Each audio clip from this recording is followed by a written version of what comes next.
歡迎翻嚟69生活日常，我係69。今日係黑雨，但係我都要去旅行。你睇下落幾大雨，即刻要坐的士去到機場。究竟嗰班機會唔會俾 delay 呢？即刻揭曉。我機都幾重喎，成16 kg。係時候同69結拜拜啦，唔好講咁多啦，即刻去我最中意嘅地方，大家都知道就係 The Pier。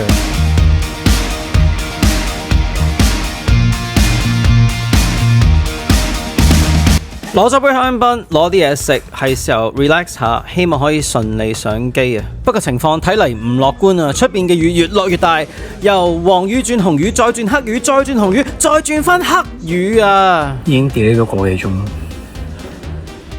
睇唔睇到我個 CX402啊？由6.3變到而家7.50分啊！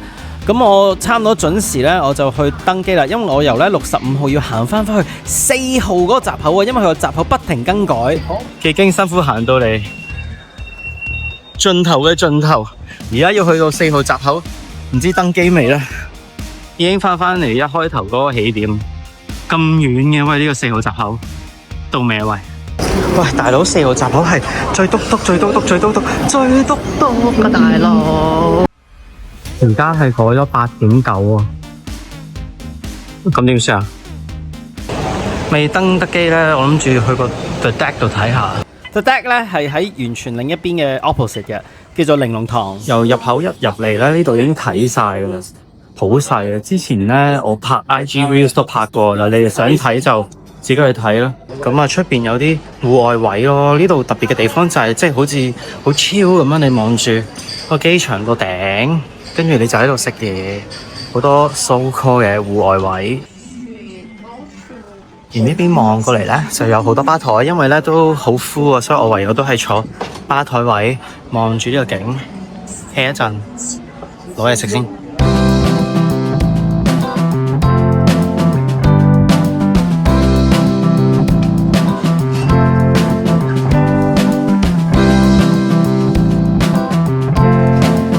呢度睇落都好似好多 choice 咁，但係咧要試過先知。不過呢度仲有啲朱古力塔，同埋有啲奶凍喎，成個雪櫃有好多嘢飲。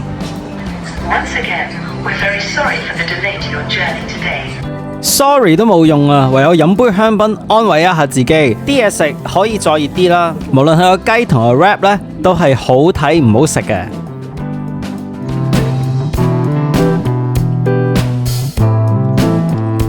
好啦，嚟咗10至15分鐘，要翻去登機啦，希望有得登機啊，大佬，拜拜啦，The Deck，冇乜機會都唔需要特別嚟，因為真係有勢，雖然款式多啲嘅 choice 嘅嘢食，但係可以一試啦。好啦，大家祝我好運。去完個 Deck，翻到過嚟，過咗8.2啊，頭先佢呃我8.2波，喂，仲未搏我，行咗唔知幾多千萬步啊！我呢預感上個機都起碼坐最少半個鐘先會飛到，希望唔好俾我烏鴉後啦。終於可以上飛機啦！嚟啦，我哋一齊落去啦！去到閘口都等咗差唔多成3個字㗎，不過有得飛已經好好㗎啦。我真係好中意登機呢個感覺，終於可以上啦 delay 咗大佬2個幾鐘頭啊！我真係急不及待想快啲坐低啦！上到嚟呢，我就係坐呢個15H 嘅。竟然唔係窗口位，真係好傷心。哦，係新架 J。今日有魚同埋，究竟食邊樣好呢？你哋想揀邊樣啊？中意窗口位嘅我呢，唯有趁隔離個客未上之前呢，影下個窗口俾大家睇啦。你睇下出邊啲魚都真係落緊噶。你估仲要坐多幾耐先至會起飛呢？上次都介紹過呢個新架 J 點噶啦，有興趣睇翻我條24小時快閃廣州嘅片啦。咁啊，影一影俾大家睇就算啦。原本今次我已經唔諗住影飛機，諗住今次呢條片呢，一開頭就喺台灣，但係事與願違嘅。本身我而家應該已經到咗台灣，而家仲喺香港。有 Welcome Drink 就攞嚟消磨下時間啦，我就揀咗睇呢個 Scream 7啊！哇，點解 Scream 長做長有嘅？跟住我就開始睇啦，終於起飛啦，各位！等我大半個鐘啊，真係如我預期啊！祝我好運，你睇下啲雨水不停撇打落我呢個飛機窗上面。好啦，拜拜，希望我一切順利啊！呢啲咁短嘅航班飛咗冇耐呢，飛機餐都到咗啦。我係揀咗魚㗎，你有冇估中到呢？係啊，因為我怕啲牛呢太過 well done 啊，起碼啲魚呢都係滑滑地嘅，算係咁啦。跟住我睇呢個 Scream 7咧，係驚到，好驚啊！話咁快個幾鐘咧就到台灣啦，到達啦，終於咣！而家已經係11:3啦，本身我班機係6:3飛，8點幾到，delay咗3個幾鐘，好眼瞓。攞行李喎，快啲出啊！唔該。11:38，我終於出咗嚟啦。而家要坐起碼9個字至1個鐘嘅車，西門町嘅酒店。今晚係瞓一晚，今晚係純粹過夜瞓一晚嘅。一早咧喺啲網站 book 咗架車，因為知道夜晚咧真係好攰㗎，即刻嚟到呢個西門町嘅捷斯旅。當然嘅 room tour 咧係第二日錄俾大家睇㗎啦。呢度行入地咧，就有話俾你聽 ，just 咧就係要搭 lift 上5樓㗎啦。佢嘅 reception 咧就喺5樓嘅。一打開個 lift 咧，嚟到呢一度就會係一個大堂，而第二日咧呢度咧就係會係早餐嘅位置。你唔好問我，我已經半睡半醒，唔記得發生咩事嘅。攞咗房卡就即刻上房。咁我哋即刻開箱我哋間房啦。咁今次我哋住817，即係國語嘅白痴。好啦，我哋即刻敲門入去睇下間房先。好啦，其實咧入到嚟咧就係一眼睇晒㗎啦。咁啊都幾細嘅。門口一望過嚟咧，就係有呢個書台，都幾長嘅，咁你就可以做工作啦。咁佢呢度係完全冇衣櫃嘅，咁就得呢個位可以掛衫啦，同埋道門嘅對面有一啲嗰個勾勾咁樣就可以掛嘢，好似我而家呢個69行李套咁樣。喺呢個書台下面咧就有個雪櫃仔嘅，咁都有足夠空間俾你買宵夜同埋嘢飲啦。呢度仲有個水壺啦，同埋有啲咖啡粉啊、茶包等等，不過我自己就唔敢用啦。之後望翻過嚟就係有張大床，咁啊其實佢都裝修都算係幾新淨嘅，但係係咪好乾淨呢？我又唔夠膽講。咁呢度呢，就有個位俾你擺行李啦，同埋有部電視。咁我插唔到 HDMI， 用唔到呢個 Apple TV 啊。再望過嚟呢度就有一幅牆，咁就有啲圖案，就係西門町嚟嘅。咁啊，你見到呢間賣滷味㗎啦，同埋西門紅樓。呢幅畫望過嚟呢，仲有2張凳俾你坐低。咁啊，如果你要食宵夜，你就可以坐喺度啦。另外呢，就係睇下個窗外面嘅景啦，就係冇景嘅。咁啊，呢度呢，就有個塔喎，喂，有個迷你東京鐵塔。咁光線都算充足嘅，但係就冇 view 咯。咁呢度仲有一塊好長嘅全身鏡，咁你出街之前你就可以照靚靚啦。成間房就係咁啦，都算夠大，可以放到篋，打開篋。而門口嘅呢一邊，大家見到個 logo 都知啦，呢個就係一個廁所啦。咁打開其實入邊咧個空間都好夠嘅，咁有個好大嘅星盤啦，不過就淨係得一個嘅啫。咁啊又有好大塊鏡啦，咁啊貪靚嘅你就可以慢慢照啦。咁啊，佢嘅廁所咧好 surprise 咧，原來都係免治馬桶嚟嘅喎，咁所以都好方便。另外咧，呢個嘅沖涼空間就都真係又係好大嘅，不過咧佢就係有啲好簡便嘅沖涼液同埋2合1嘅洗頭水咯。咁個廁所就算係咁啊，都好大嘅。好啦，不過喺度瞓咗一晚之後呢，我全身生風爛啊！嗱，利申啊，我冇話係酒店嘅問題，可能我皮膚太過敏感，但係呢，我即刻要去藥房買呢啲止敏藥，成身又痕又腫又紅，好核突啦！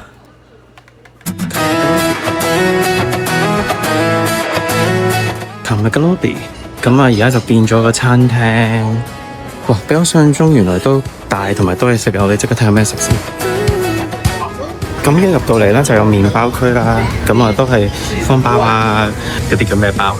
圓形嘅豬仔包咁樣啦，咩焗爐，有法包，而旁邊仲有個天然蜂巢蜜，同埋有啲唔同嘅堅果俾你揀。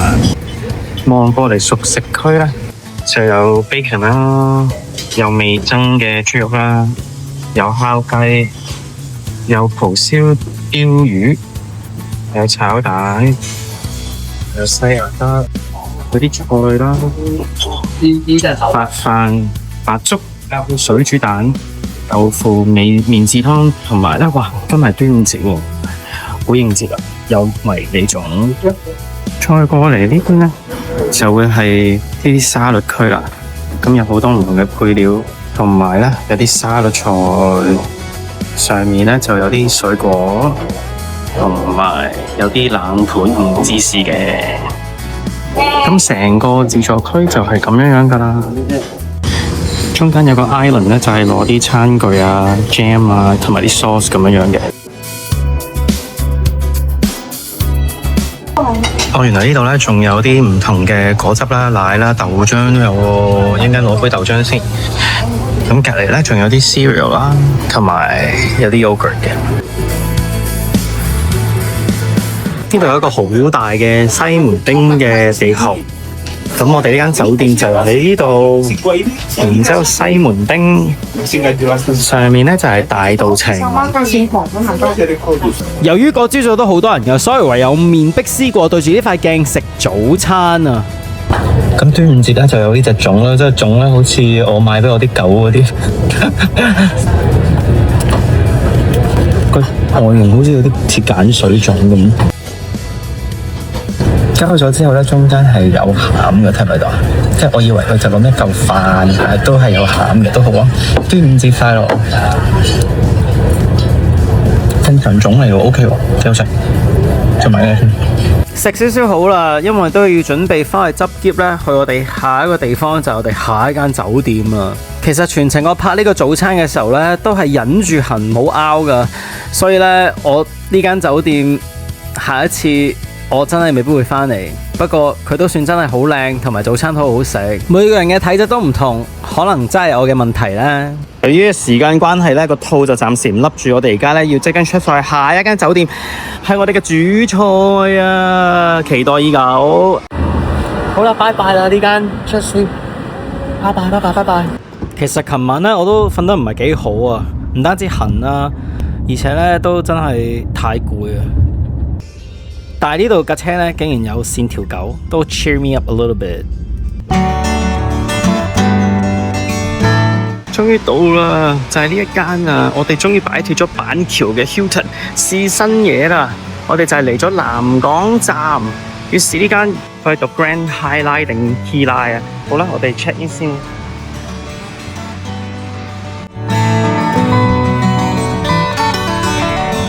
呢度就係一入嚟嘅大堂啦。佢個大堂同個名咧一樣啊，都係好 grand 啊！你睇下有咁多盞燈，真係好宏偉啊！呢個就係 check-in counter， 但係因為咧我哋係住 executive 嘅房啊，所以可以直接上個 lounge 度 check in。lounge 咧就喺25樓。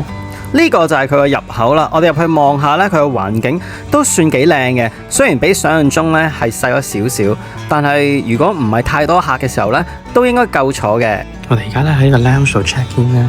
佢全日都有得食呢個哈根達斯嘅雪糕㗎，仲有咧有生啤俾我飲添啊！另外咧仲有罐裝嘅啤酒啦，同埋唔同嘅嘢飲等等。喂，佢呢度嘅氣泡水都唔係 Perrier 咁簡單，正！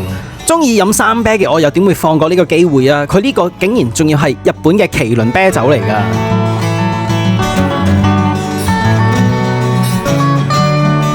唔知道要喺屋企買翻部咁嘅機要幾多錢呢？ Cheers， 諗下好啦。你睇個景咧都好靚噶，望住呢個鐵路軌。不過要3點先可以 check in 咧，係時候出去行下。佢個 lobby 真係好大噶，仲有一個 cafe 啊，有個 lounge area 咁樣樣。外表睇起嚟真係好豪華嘅。最好嘅地方就係呢一間酒店嘅對面啊，就係 LaLaport 啦。我哋而家即刻過去食嘢先。睇落就好似好近，但係行咧都唔算近嘅，因為天氣實在太熱啦。哇！今日好熱啊！行咗大約5分鐘咧，終於到呢個 LaLaport 嘅門口啦。要入去涼冷氣。時間真係過得好快啊！上次嚟 LaLaport 咧已經係上年嘅11月，但係我上次係冇拍片嘅。今朝嗰個酒店早餐我都係着兩食㗎咋，因為今日我哋去呢間新嘅酒店咧個 lounge 咧全日都有嘢食。所以都要留胃口啊！不過因為我哋3點先可以 check in， 咁我哋就過嚟啦，婆食啲嘢先咯。好啦，呢個係合點壽司嘅集團嘅呢個壽司，喺香港未試過合點壽司啊，所以而家即刻入去睇下好唔好食先。出發！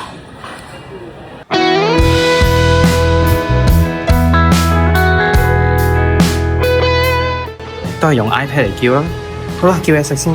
呢間合點壽司集團嘅承資助咧，好似 Omakase 咁喺你面前整壽司啊！不過佢嘅價錢咧就真係唔係平嘅。叫咗個 high ball 同大家飲杯，係時候食壽司啦！你睇喺我面前有三文魚、吞拿魚，仲有海膽同埋呢個炸天婦羅、魚子，呢個吞拿魚蓉同埋燒咗口魚，同埋龍蝦。個三文魚食落口咧，真係好肥美啊！而呢個海膽絕對唔係平時壽司郎嗰個質素啊，鮮甜到爆！呢個吞拿魚咧，擺落口係入口即溶噶，你睇我樣。我而家試下咧，加啲海膽上去自製呢一個海膽拖羅。望都覺得好食啦，係嘛？壽司郎起碼都 charge 你27蚊啊！哇，風味爆出嚟啊！食完之後，我再喺個商場度行多一陣，因為要等到3點先可以 check in 啊。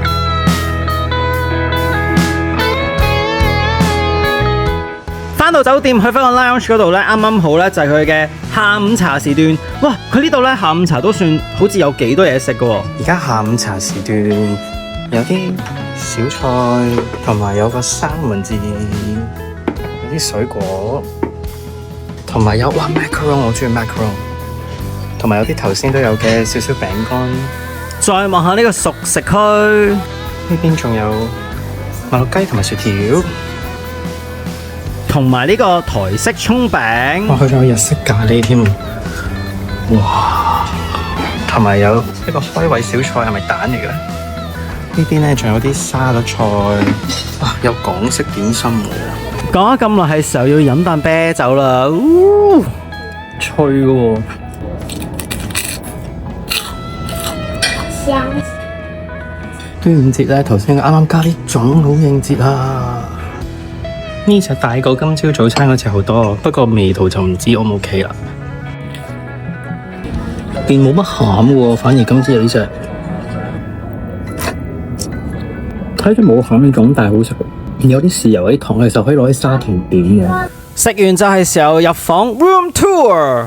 我哋今次咧就係住呢個1701號房，又係有17呢個字。咁我哋即刻開上間房先，敲門啦。哇！我入到嚟第一個反應係發生咩事啊？咁細嘅，點解得張 sofa 嘅？唔係啊，佢 upgrade 咗我啊！佢 upgrade 咗我套房 suite 啊！間房喺後面，呢個係個廳咋。大門一入到嚟咧，就有個 pantry 嘅 area。咁呢度咧就有啲咖啡機啊，同埋有啲茶啊咁樣嘅。呢度有個冰嘅壺，下面仲有一個雪櫃，應該 mini bar 入邊嘅全部都係可以用嘅。隔離呢度咧就會應該係茶包，係話 TWG 嘅。同埋哇，酒杯、開瓶器，哇，餐具。pantry 望過嚟就係個廳啊！你睇下有張 L 型嘅 sofa， 你就可以喺度扮女王啊！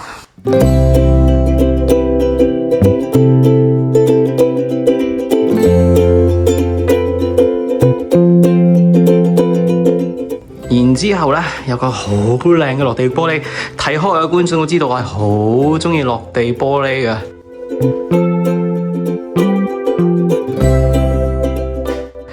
咁呢度就有一個大電視。呢度就有啲 welcome 嘅 gifts 啦。呢度嘅窗簾咧都係電動嘅，撳咗個掣之後咧，佢就會自己閂埋噶啦。咁如果你想去唔好全閂咧，咁你撳個掣撳停佢就得噶啦。呢度可以望到頭先嗰個鐵路景，竟然仲可以見到隔離就係我哋頭先行嘅 LaLaport 添啊！而喺呢一個窗咧，我哋望翻過嚟啊，就有呢間房嘅第一個廁所係一個客廁嚟嘅，咁就淨係得一個馬桶啦。咁然之後咧，佢都係智能馬桶嚟嘅。咁啊，雖然唔係好大，但去廁所咧就足夠噶啦。喺呢一個客廁咧，我哋望翻過嚟就會有呢個入睡房嘅入口啦。哇！我而家喺度睇緊三寶啊，仲有咁大張床。首先一望咧，我右手邊就有張書台啦，咁你就可以工作同埋擺你嘅雜物嘅。然之後咧就有啲床頭櫃，咁我就會擺有啲電線啊、叉電等等啦。再望過嚟啦，呢度你睇下，哇！有一張咁靚、咁大張嘅，呢啲係叫做咩凳啊？但係望住咧呢個咁靚嘅景，唔理佢叫做咩凳咧，都係已經知道係非常 relax 啦。呢張凳咧過返嚟，我哋就見到呢度有第二部大電視啦。雖然咧佢就喺個窗後面會有少少背光啦，但係都唔緊要嘅。通常你喺得呢個位睇電視就已經係瞓覺嘅時間啦。咁出邊應該天黑，咁你就係瞓喺張床繼續睇你嘅三寶啦。呢張超級 king size bed， 你睇下，我可以咧跳上去喺度碌啊碌啊碌啊碌啊碌啊碌咗幾多個圈啊，我都數唔到啦。成間房咧由窗嘅嗰邊望翻過嚟，真係咁大噶啦！咁大家一定好好奇，打開門呢度啲咩啦？即刻睇下先。好啦，我哋睇埋個廁所。哇，首先咧喺入廁所之前就有一個衣帽間，咁咧就都好多空間，有好多位俾你擺衫。仲有咧呢個衣帽噴劑啊，等你啲衫咧可以香啲啊，好犀利啊！哇，好香嘅香水味啊，我中意喎。所以呢度就係可以擺到好多衫啦，亦都有好多擺篋嘅位置嘅。咁另外咧。呢邊就有一個磅啱晒我啦，每日磅住就唔驚肥啦。咁洗手盆嘅位置就有兩個嘅，有好大塊鏡，咁啊夠兩個人用啦。又可以照到自己啦，燈光好充足，又有呢個照放大毛孔嘅，有冇毛孔啊喂？咁成個星盤嘅位就係咁。我相信大家入嚟咧已經睇到一個最想睇到嘅嘢，就係呢一個啦。哇，有好大個浴缸啊！佢可以點啊？望住呢個景嚟浸㗎。大家想象下，如果你而家喺個浴缸嗰度，咁你望住個風景就係咁樣，係咪好 relax 好 chill 咧？嚟到一間酒店一定要浸一浸先至夠 chill。咁喺浴缸嘅對面咧就有乾濕分離嘅呢個廁所同埋沖涼啦。我哋睇下沖涼呢個位先。咁咧就係有一個花灑，不過就冇 rain shower。咁有個位呢度唔知係咪可以俾你坐低嘅。哇！你睇下佢嗰啲咧，沖涼液同埋洗頭水係咩 BV 啊，非常香啊！而隔離呢個廁所咧，喂，哇！佢會自己彈開㗎，驚唔驚啊？咁都係電動嘅，咁啊又可以乾淨嘅功能啦。咁我哋就睇晒成間房，同埋包括埋個廁所啦。咁我哋望住呢個靚景，一陣間再見。好啦，我哋去完呢個酒店間之後，夜晚咧坐車嚟咗士林夜市揾啲嘢做。好耐冇嚟過士林夜市啊，成2年幾3年啦。好，我哋行下先。哇！呢度真係特別旺㗎，特別多鋪頭。一落車咧已經聞到好大陣嘅臭豆腐味，魚蛋啊、地瓜球啊，乜都有。同包括喂，我好中意食大腸包小腸㗎，不過好滯啊。然之後呢度有粟米同埋有鳥蛋，嚟到士林夜市嘅入口啦。好啦，我哋出發啦，快啲揾嘢食。行到嚟呢度專係買嘢食嘅地方嗰條街啦，哇，好多人啊！我好肚餓啊！嚟到台灣梗係要飲50藍啦，好多人排隊啊，大佬。等我差唔多半個鐘。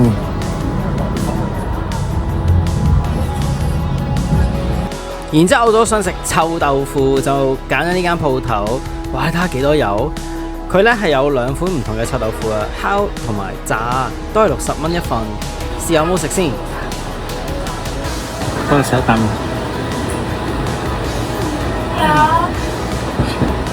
好呀！第一啖唔臭，但係食食下嗰啲臭味衝上嚟。今晚真係好多人啊！你可以睇到咧，我嘅頸咧係流晒汗㗎，又熱又焗又逼，真係救命啊！嚟到士林夜市，我想揾我想食嘅嘢，終於咧過馬路見到呢一間，仲有葱油餅都係我好中意食嘅嘢啊！你見佢2個人開間鋪咧，哇！用幾多油咁去炸呢個葱油餅？我真係想象唔到我究竟吸咗幾多油落個身體入邊啊！好驚啊！好恐怖啊！去啊！草胡椒，新鮮！哇！今日食好多油，我口添點算啊？其實喂，原來士林夜市咧，仲有呢個室內係咪叫做室內咧？總之有個頂嘅位置啦，有好多唔同嘅遊戲可以玩啊。不過咧，室內還室內，你睇下我啲汗咧係繼續啤啤聲咁樣飆出嚟嘅。喺度釣蝦。呢邊有撈金魚添啊！撈到，我真係撈到嘅喎，好大隻狗啊！有冇人可以話俾我聽點解呢一個雞扒咁多人排隊嘅？玩咗成晚，係時候返酒店休息啦，大佬。呢間酒店咧，夜晚咧都係會有 turn down service 㗎。究竟係 turn down 有啲咩咧？OK， 擺咗個拖鞋喺個地氈上面，執咗張床。咦？佢有擺啲嘢喺度咯，即係話使唔使洗衫啊？有啲朱古力啊，加啲冰俾我哋咯。但係通常 turn down service 咧，佢會即係閂埋啲門啊，同埋會掂啲燈啊，同埋會閂窗簾，但係佢乜都冇喎。好唔同嘅 turn down service 啊嚇，就係咁啦。唞下先啊，好攰啊！好攰啊！琴晚一覺瞓天光，而家起身，哎呀，來食早餐喂。由於端午節咧，台灣都係年假嘅關係啊，所以咧佢哋係好多人。今日嘅早餐咧係分流㗎，我哋就揀咗8點半，因為6點半實在太早。你睇下有幾多人喺度排隊，黐線㗎！呢度個自助餐廳咧叫做島嶼 Island， 聽講好難 book 㗎，夜晚嘅 buffet。佢嘅早餐咧係要890台幣，晚餐咧係要2000嘅，唔平㗎。已經排咗5分鐘，仲企喺度。一入嚟咧就係有呢個吧位嘅，就攞嘢飲。仲有好多唔同嘅果汁啊、茶啊、咖啡機啊之類。而呢一邊咧就有啲日式嘢嘅。日本嘢呢個位咧就係叫做盛。仲有啲卷類嘅壽司、素啊、加州卷啊、腐皮壽司啊，仲有蕎麥麵、納豆同埋烏龍麵。咁呢度就有啲醬汁俾自己加嘅，仲有玉子燒同埋大根，仲有溫泉蛋添喎，有啲前菜之類，同埋呢度有麵豉湯，都係有啲配料俾你自己加落去嘅。每個區都有個名，呢度就係火字加個樂字，係咪都係獨樂？咁呢度就係有啲印度咖喱啦，呢邊都係炸物區嚟嘅，例如洋葱圈啊。仲有呢個印度烤餅同埋薄餅，然之後咧就有啲豆腐啦，同埋有啲烤青魚，仲有炸雞、天婦羅。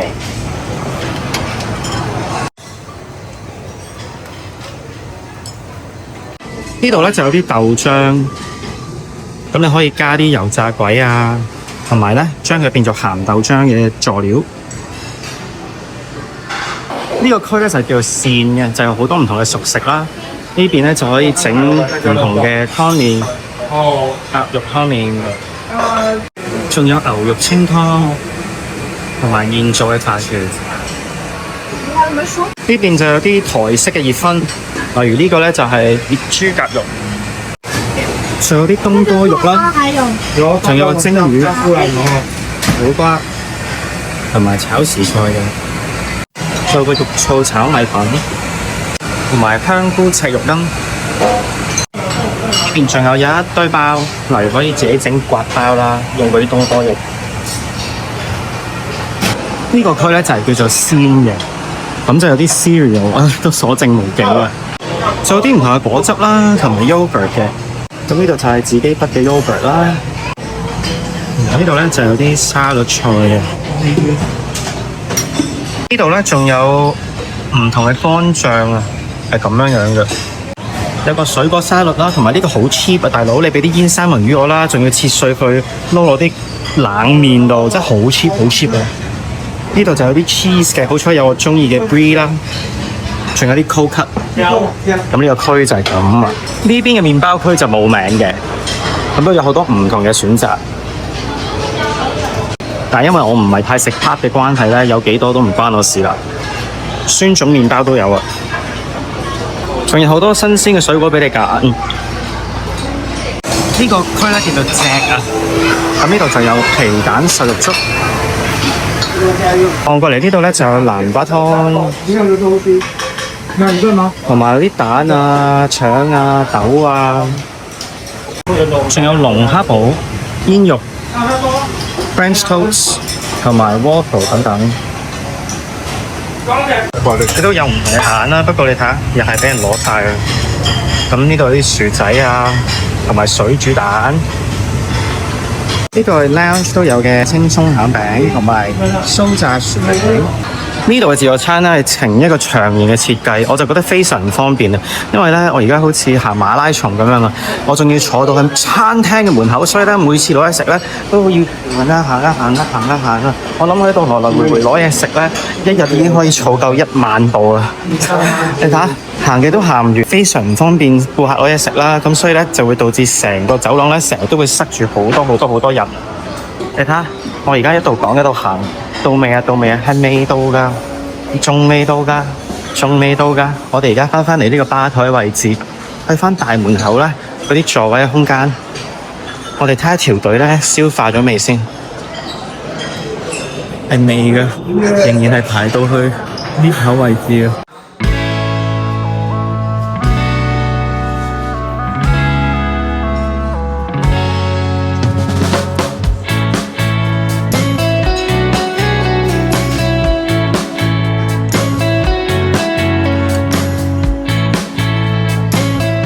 我想講呢度嘅用餐體驗非常差，安排非常混亂。而家咧我搭9入到嚟攞一輪嘢食之後咧，仲有成堆人喺我面前排緊隊等入餐廳。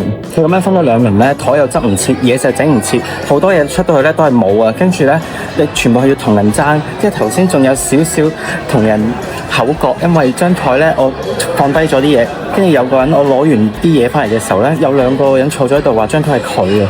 跟住後尾嗰啲服務員都好醒水，即刻就搬走咗嗰2個夫婦，就俾我坐翻喺度。Anyway， 我唔介意我搬嘅，但係我覺得我已經擺咗，我已經好醒啦！一嚟到咧拎咗盒納豆擺喺度，同埋擺咗杯嘢飲喺度。好啦，唔講咁多啦，飲杯先。用餐體驗呢間再講。我去食台灣嘢咧都好中意食嘅，咁嗰隻生牛肉再加啲湯落去咧，淥熟佢。咁我諗隔咗咁耐應該都淥熟咗好多啦。已經熟得滯啦，不過好少啊，得1塊牛肉，但係因為佢真係太多人，全部都排隊。咁呢啲就係應該普通嗰啲油麵啦，我估。呢個咁湯個味係 OK 嘅，個麵都 OK 嘅，個鵝肉都合格，正常嘅。有炆嘅，大家見唔見到啱啱？好啦，然之後咧，我就試埋呢個皮蛋瘦肉粥先。咁啊，之前咧我上網見到有好多唔同嘅嘢，但佢而家已經咧 cut cost 好多嘢都冇晒嘅。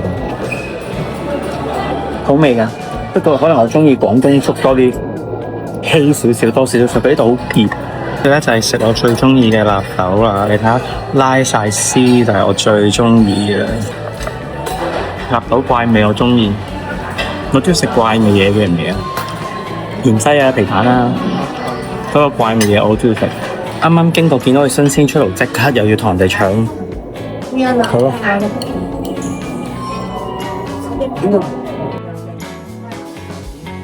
佢要全部食咁大嚿嘅鵝肝，另外咧仲有呢個唔知係鵝肝定係鴨肝腸，咁我切咗好厚啦，因為都要有咩就攞咩啊，即係唔好介意啊。好似罐頭鵝肝嗰啲咯，終於咧搶到一個龍蝦堡啊！最後一個拋咗，即刻攞嗰隻即刻夾咗一個，幾驚俾人哋捷足先登。咁大家睇下呢個龍蝦堡咧就係咁樣樣，究竟入邊有冇龍蝦？即刻試下啦。唔知係咪真龍蝦嚟喎？大家睇下入邊一盒，都算係乾鹹嘅，都算係乾鹹嘅，唔係太食到龍蝦味。個包夾咗啲嘢，啲沙律醬咁樣咯，不過好過冇啦。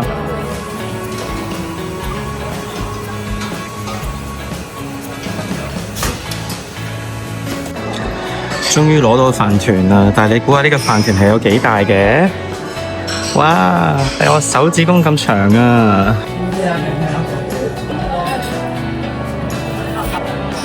入邊係有好多料，但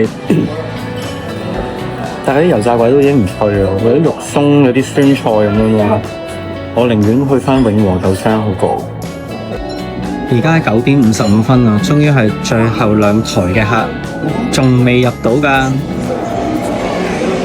好，我要講下食完早餐嘅飯後感啊！我覺得呢個早餐我聽朝早一定唔會特登起身落去食，完全 worth it 啊！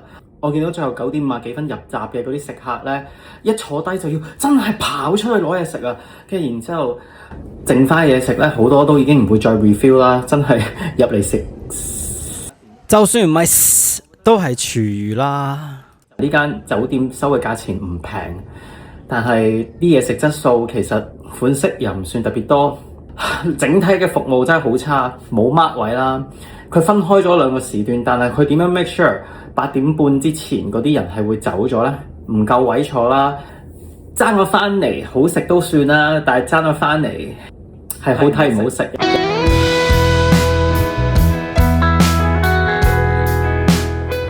咁快一日啦！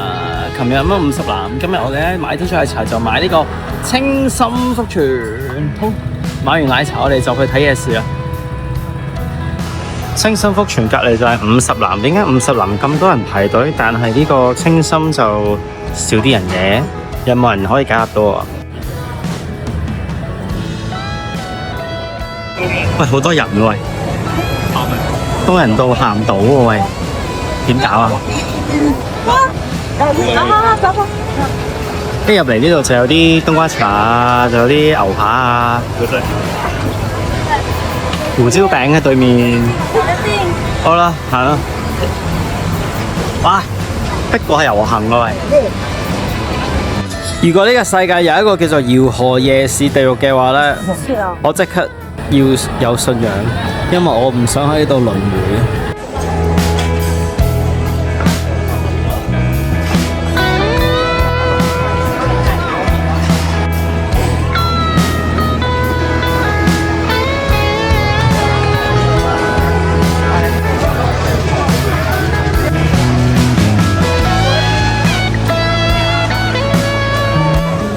成個都係葱嚟㗎，你睇下幾搞笑！呢個雞咩嚟講？我哋見到呢一個按摩喎，但係佢有着衫嘅，圖文不符喎。10分鐘200台幣，你按唔按先？一條咁短嘅街行咗大半個鐘，終於嚟到街尾啊！我諗我幾年內都唔會再嚟呢個夜市，太逼啦！對我呢啲 I 人又怕熱又怕逼又怕焗，真係唔好揾我嚟搞啊！終於出到嚟出口啦，又係去翻呢一間嘅胡椒餅，我見到佢哋就辛苦啦，又熱，哇又多人排隊，我就真係唔使啦，多謝，我翻酒店房啦，拜拜。再同大家睇下漢來酒店嘅貴賓室，夜晚係有啲咩食嘅先？風景都好靚嘅，環境都真係算係 OK 嘅。咁但係啲嘢食呢？我哋即刻去睇下啦。晚飯呢度呢就有沙律啦，同埋有唔同嘅 cheese， 亦都有啲 ham， 同晏晝一樣嘅生果，同埋有啲甜品。今次就除咗呢個 macaron， 仲有呢一隻法式，呢一隻叫咩名？其他嘅都差唔多一樣。中意飲酒嘅朋友呢，呢度就唔使驚啦，因為有好多唔同嘅選擇，亦都擺得好靚嘅。呢個冰呢係圓嘅，哇，好似水晶球咁，幾咁靚。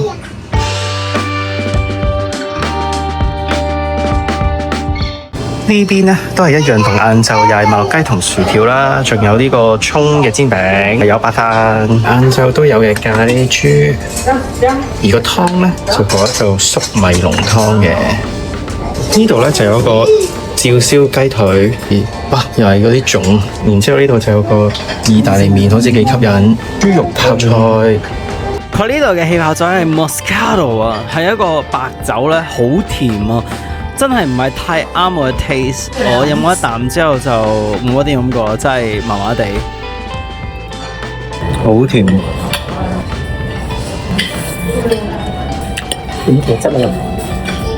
佢呢度每日5點半之後呢，就會提供呢個牛肉麵啊，所以叫一碗試下先。嗰啲麵呢都算係先問咗先，見唔到呢個牛啦嘛先。係啱啱呢度啲筋咧，所以難啲咬，但但都算入味咯。影埋第二日俾大家睇，佢呢度仲有自家製嘅啤酒啊，當然都去試下啦。甜甜酸酸就好似手工啤一樣，各有喜好，你中意就中意啦。今日嘅炸物咧就冇咗麥樂雞啦，就係變咗呢個好似洋葱圈咁嘅嘢。另外熱葷咧就有呢個炒麵，同埋呢度咧有一個魚。而個湯咧就改咗做係牛肋羅宋湯，咁我哋一齊睇下入邊係點嘅先。哇，都有好多牛肋肉㗎喎，我都要不翻碗試下。應該 OK 喎。哎呀，嚟夾你先。哇，都 OK。Last day 試下佢個 macaron 好唔好？整體咧，我覺得個 lounge 咧係比我想象中失望，即係食物嘅款式比較少。連續2日咧重複度都高。嗰個食物嘅質素同埋好味道係咁啊！飲品方面啲酒又冇好飲嘅 champagne 或者 sparkling wine。如果我下次再嚟，我就未必會再想要 lounge service 啦。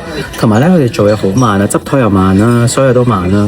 同埋同下面早餐一樣，佢哋又唔會 mark 枱，唔會即係佢唔會 confirm 你邊幾多號房，即係咁任何人走入嚟都可以食嘅。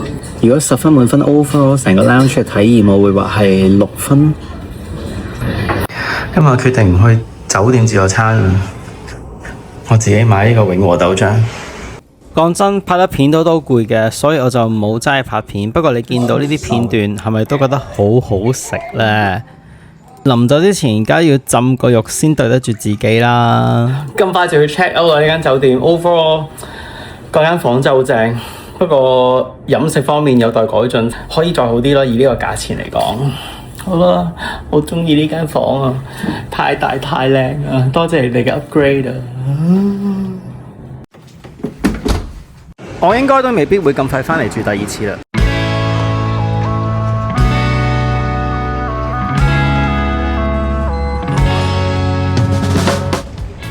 又係我又返嚟機場啦！我知道好多航空公司，例如係廚差啊，或者嗰啲咧，都係會喺 Terminal 2。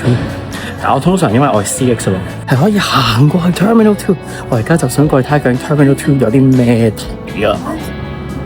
其實咧就係一直向住 B8、B9繼續向前行，應該就可以去到 Terminal 2噶啦。到啦！你哋有冇試過啊？有冇觀眾試過喺 Terminal 1同埋 Terminal 2呢兩個 terminal 遊走咧？冇嘅話咧，而家我帶咗你過嚟啦。Terminal 2咧就係用 C 字開頭嘅，咁呢度咧就會有個功夫茶同埋有個頂呱呱炸雞。你睇下啲餐大約200幾蚊台幣一個啦，有炸雞、薯條，亦都有嘢飲。哇！一過到嚟咧 ，Terminal 2嘅感覺咧真係好唔同喎。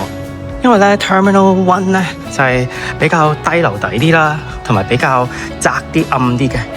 但係咧呢個 Terminal 2過嚟咧，已經見到有呢個咩沐浴森林嘅一個休息嘅地方。然之後咧就有間手信鋪啊，唔係買書同文具。哇！呢度好正喎，我哋即刻入去睇下。佢呢度可以見到好大架飛機啊，啱晒呢啲飛機 L， 睇，哇！咁呢間文具鋪咧都有好多嘢賣嘅，手信啊或者一啲旅行用嘅用品。嗱，頭先我哋就喺嗰邊行過嚟噶啦，咁我哋咧繼續咧慢慢行，隔離有間 LEGO Store，咁啊中意 LEGO 嘅朋友可以嚟睇下啦。由於而家係世界盃嘅原因啊，所以咧佢呢度有個足球，入邊咧係個球場嚟噶，另外仲有呢個世界盃嘅 LEGO 模型，唔知要砌幾耐，同埋唔知要幾多錢。仲有好多嘅球星，例如美斯啦，同埋 C 朗啦。中意砌嘅朋友可以買翻屋企砌。呢度仲有一個 LEGO 嘅機師喎。呢度嘅鋪頭選擇同埋嘢食咧，好似係比 Terminal 1更加多。咁所以如果咧平時嘅觀眾你嚟到機場有好多嘅時間剩，你又嫌 Terminal 1唔夠你行，唔夠你食嘅話咧，就一定要行少少路過到嚟 Terminal 2啦。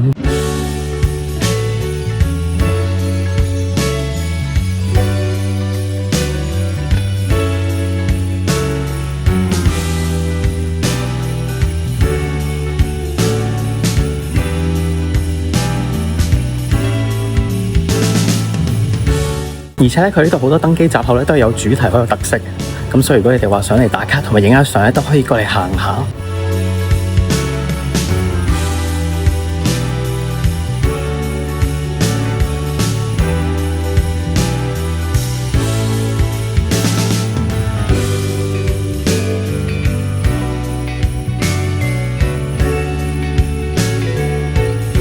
呢度仲有個咩琉璃春池喎，咁咧就要除鞋啦，然之後咧就會有呢啲咁嘅啲沙嗰啲物體，就係咁啦。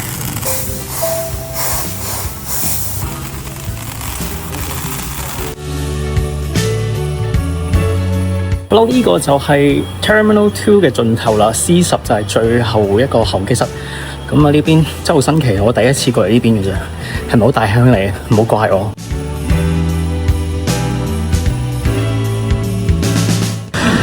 我忍唔住咧，我嘅好奇心咧，我行多幾步咧，過嚟 D 呢一邊啊，係 Terminal 2嘅 D 啊，係好大噶。我唔知道原來台灣嘅機場係有天幕噶，我永遠都係塞咗喺 Terminal 1嗰個。佢呢度樓上咧，仲有貴賓室同埋美食廣場。本身都諗住費事行上去噶啦，但係始終都覺得嚟到就要體驗一下。去到個 food court 之後，發現哇，原來都好多餐廳噶。如果第時我都去 lounge 嘅話咧，已經揾到新嘅地方可以俾我 chill 啦。呢個故事咧就教訓我哋咧，千祈一定唔好淨係韞自己喺呢個 comfort zone。因為我成日都淨係會留喺個 lounge 入邊，所以韞自己喺個 comfort zone 入邊。但係原來咧呢個世界咁大嘅，我嘅意思即係原來桃園機場 Terminal 2係咁大噶。不過跨出原來嘅舒適圈之後，而家又要翻去個舒適圈，就係都係去翻 lounge 嗰度舒適一下啦。好啦，我嘅 comfort zone 等我而家翻嚟啦，終於翻嚟我嘅 comfort zone 啦，同大家飲翻杯。今次呢個台灣 trip 咧嚟到就差唔多啦。今次咧住咗2間酒店，一間係普通旅館，一間係5星酒店。但係咧2間都有唔同嘅服位，亦都有佢哋各自嘅好處。證明咧平嘢唔一定冇好嘢，但係貴亦都唔代表一定唔服喎。所以大家如果想知道有啲咩貴酒店係唔服或者服嘅話咧，都記住繼續留意我 channel 啦。如果中意呢類型嘅影片嘅觀眾，記得 like、share、subscribe。OK， 多謝你哋，下集再見，拜拜。多謝收睇《69生活日常》。